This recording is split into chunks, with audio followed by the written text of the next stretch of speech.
warahmatullahi wabarakatuh. Perkenalkan, nama saya Syafidul Wahyuni, NPM 1804041007, jurusan Ekonomi Syariah kelas A, mata kuliah Fiskal dan Moneter, dosen pengampu Selvian Wiasari.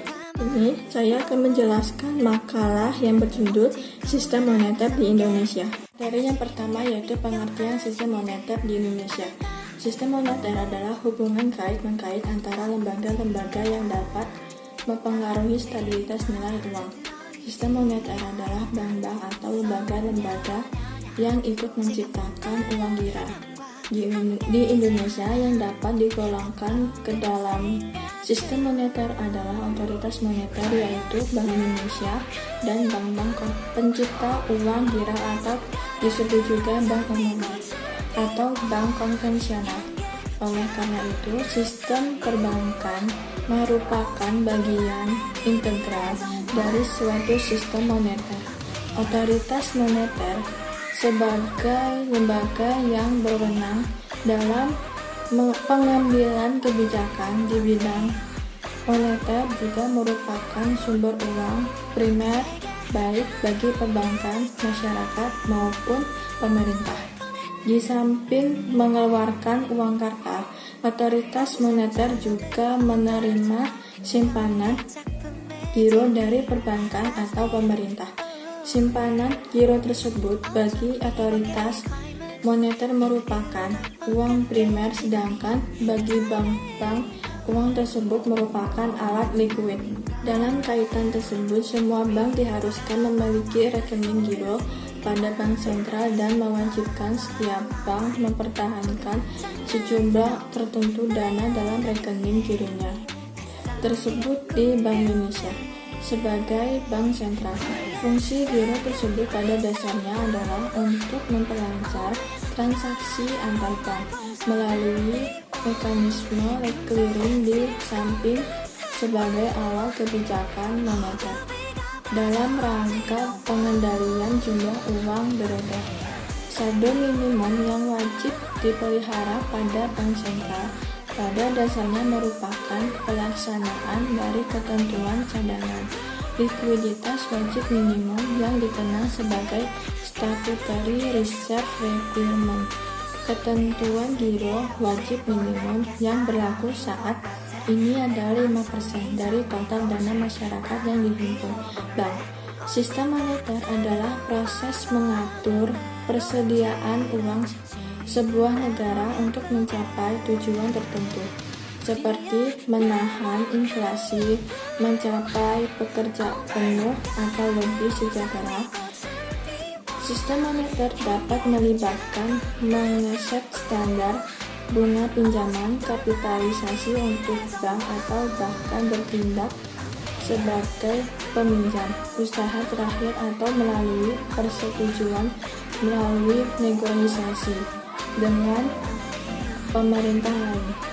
Sistem moneter pada dasarnya merupakan suatu kebijakan yang bertujuan untuk mencapai keseimbangan internal, pertumbuhan ekonomi yang tinggi, stabilitas harga, pemerataan pembangunan, dan keseimbangan eksternal, keseimbangan neraca pembayaran, serta tercapainya tujuan ekonomi makro yakni menjaga stabilisasi ekonomi yang dapat diukur dengan kesempatan kerja, kestabilan harga, serta neraca pembayaran internasional yang seimbang. Apabila kestabilan dalam kegiatan perekonomian terganggu, maka sistem moneter dapat dipakai untuk memulihkan tindakan stabilisasi.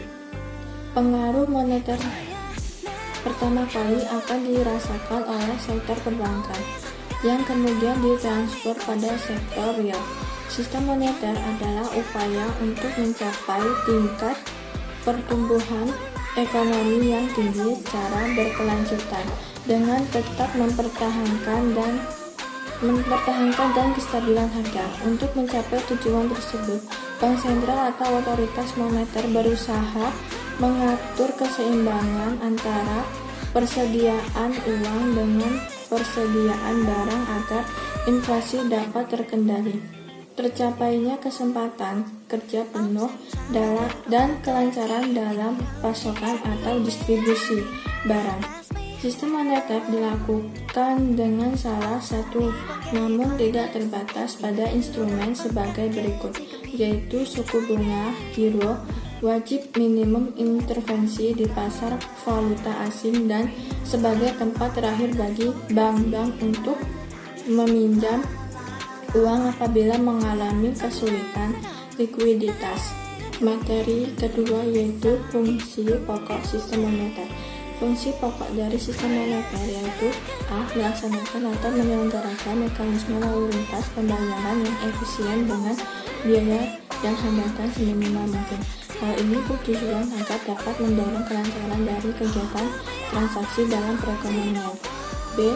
Menjadi perantara atau penghubung atau intermediari antara penyimpan atau penampung sebagai pemakai dana. Hal ini bertujuan untuk mendorong pertumbuhan ekonomi nasional sesuai dengan rencana yang telah ditetapkan. C. Menjaga tingkat harga pada kondisi yang stabil melalui penciptaan uang jumlah yang sesuai dengan keadaan real perekonomian. Hal ini bertujuan agar dapat menekan tingkat inflasi maupun tingkat pengangguran pada level yang dapat mendorong terjadinya pertumbuhan ekonomi. Fungsi-fungsi tersebut merupakan satu kesatuan, artinya fungsi tersebut pada prinsipnya dapat dibedakan, namun tidak dapat dipisahkan satu sama lain, karena yang satu tidak dapat dilaksanakan tanpa dibantu orang lain. Di samping itu, otoritas moneter melakukan fungsi pengeluaran uang kertas dan lengkap, menciptakan uang primer, mengawasi sistem moneter, dan mengelola cadangan devisa.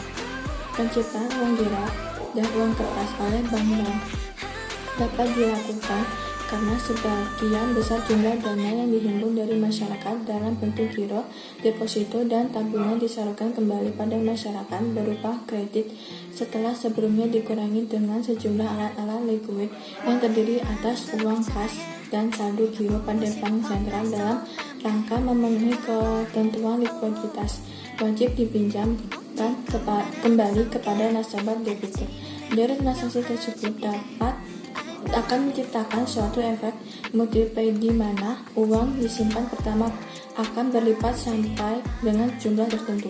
Bank Indonesia selaku otoritas moneter dan perbankan mempunyai wewenang menetapkan dan melaksanakan kebijakan moneter dalam rangka mencapai dan memelihara kestabilan nilai rupiah. Di samping itu, Bank Indonesia dapat membantu bank-bank yang mengalami kesulitan likuiditas dalam rangka melaksanakan fungsinya sebagai Federal de Last Resort. Sementara itu hanya bank umum saja yang diperkenankan menghimpun simpanan dalam bentuk giro. Oleh karena itu, bank umum dikatakan sebagai bank yang menciptakan uang giroh. Materi ketiga yaitu jenis-jenis sistem moneter. Pengaturan jumlah uang yang beredar pada masyarakat diatur dengan cara menambah atau mengurangi jumlah uang yang beredar. Sistem moneter dapat digolongkan menjadi dua, yaitu 1. Kebijakan moneter kuantitatif. Kebijakan moneter dalam rangka untuk mempengaruhi jumlah uang yang beredar bersifat kuantitatif antara lain sebagai berikut. A. Diskon polisi, politik diskon. Politik diskon artinya kebijakan untuk menaikkan atau menurunkan suku bunga dalam rangka memperlancar likuiditas sehari-hari. Bank sentral dalam menjalankan tugasnya mengawasi kegiatan bank umum dapat mengubah tingkat bunga yang berlaku. Jika dalam kondisi kegiatan ekonomi masih berada di bawah tingkat kegiatan yang diharapkan, bank sentral dapat menurunkan tingkat diskonto atau suku bunga, sehingga masyarakat melakukan pinjaman yang banyak investasi yang ada di masyarakat. Begitu sebaliknya, apabila bank sentral ingin membatasi kegiatan ekonomi, maka tingkat suku bunga perlu dinaikkan, sehingga masyarakat atau penguasa bank melakukan tabungan dan uang yang beredar dapat dikurangi. B. Open market policy, politik pasar terbuka atau operasi pasar terbuka. Politik pasar terbuka artinya kebijakan untuk memperjualbelikan surat-surat berharga oleh Bank Indonesia di pasar uang. Pada waktu perekonomian mengalami resesi, maka uang yang beredar perlu diadakan penambahan untuk mendorong kegiatan ekonomi, yaitu dengan cara membeli surat-surat berharga. Pada waktu inflasi, untuk mengurangi kegiatan ekonomi yang berlebihan, uang yang beredar harus dikurangi dengan cara menjual surat-surat berharga. Agar operasi pasar terbuka dapat berjalan dengan baik dan berhasil sesuai yang diharapkan, yakni pertumbuhan ekonomi yang tinggi, maka harus diciptakan keadaan perekonomian di mana A. Bank Umum tidak memiliki kelebihan cadangan minimum. B. Dalam perekonomian telah tersedia cukup banyak surat-surat yang berharga diperjualbelikan. C. Cash ratio, politik cadangan kas atau giro wajib minimum. Politik cadangan kas artinya kebijakan untuk menaikkan atau menurunkan cadangan kas yang harus ada di bank-bank umum. Apabila kondisi perekonomian terjadi kenaikan harga atau inflasi, maka bank sentral dapat menaikkan cadangan kas minimumnya sehingga uang yang beredar dapat dikurangi. Sebaliknya, jika kondisi perekonomian sedang lesu, maka pemerintah dapat menurunkan cadangan kas minimumnya sehingga uang yang beredar bertambah karena banyaknya pinjaman yang diberikan kepada masyarakat. Akibat dari naiknya cadangan kas, maka kemampuan Bank Umum untuk memberikan pinjaman berkurang atau Bank Umum tidak mampu memberikan pinjaman dan sekaligus dana yang menganggur di bank semakin bertambah. 2. Kebijakan moneter kualitatif. Kebijakan moneter yang bersifat kualitatif meliputi politik pagu kredit dan politik pembijukan moral. A. Plafon kredit polisi. Politik pagu kredit. Politik pagu kredit artinya kebijakan untuk memperketat atau mempermudah dalam pemberian pinjaman kepada masyarakat untuk mengatur kegiatan ekonomi agar lebih tumbuh dengan baik. Maka pemerintah dapat melakukan pengawasan pinjaman secara selektif dengan tujuan untuk memastikan bahwa Bank Umum memberikan pinjaman-pinjaman dan melakukan investasi-investasi sesuai dengan yang diinginkan pemerintah, misalnya untuk mendorong sektor industri. Maka Bank Sentral dapat membuat peraturan yang mengharuskan Bank Umum meminjamkan sebagian dananya kepada usaha-usaha sektor industri dengan syarat-syarat yang ringan. B. Moral persuasion policy, politik pembujukan moral. Politik pembujukan moral artinya Bank Indonesia menghimbau kepada bank-bank umum untuk mempertimbangkan kondisi ekonomi secara makro agar arus uang dapat berjalan dengan lancar. Kebijakan ini dijalankan pemerintah dengan menetapkan hal-hal yang harus dilakukan oleh Bank Umum dalam bentuk tertulis melalui pertemuan dengan pimpinan bank-bank tersebut. Dalam pertemuan itu, Bank Sentral menjelaskan kebijakan-kebijakan yang sedang dijalankan pemerintah dan bantuan-bantuan yang diinginkan dari bank-bank umum untuk mensukseskan kebijakan tersebut. Dengan melalui pembujukan moral, Bank Sentral dapat meminta kepada bank umum untuk mengurangi atau menambah keseluruhan jumlah pinjaman atau membuat perubahan-perubahan pada tingkat bunga yang mereka tetapkan. Materi keempat yaitu tujuan sistem moneter. Bank Indonesia memiliki tujuan untuk mencapai dan memelihara kestabilan nilai rupiah. Tujuan ini sebagaimana tercantum dalam Undang-Undang Nomor 3 Tahun 2004 Pasal 7 tentang Bank Indonesia. Hal yang dimaksud dengan kestabilan nilai rupiah antara lain adalah kestabilan terhadap harga-harga barang dan jasa yang tercantum pada inflasi.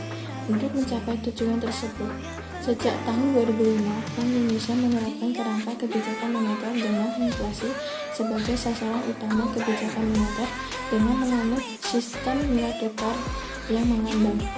Peran kestabilan nilai tukar sangat penting dalam mencapai stabilitas harga dan sistem keuangan. Oleh karenanya, Bank Indonesia juga menjalankan kebijakan nilai tukar untuk mengurangi volatilitas nilai tukar yang berlebihan, bukan untuk mengalahkan nilai tukar pada level tertentu.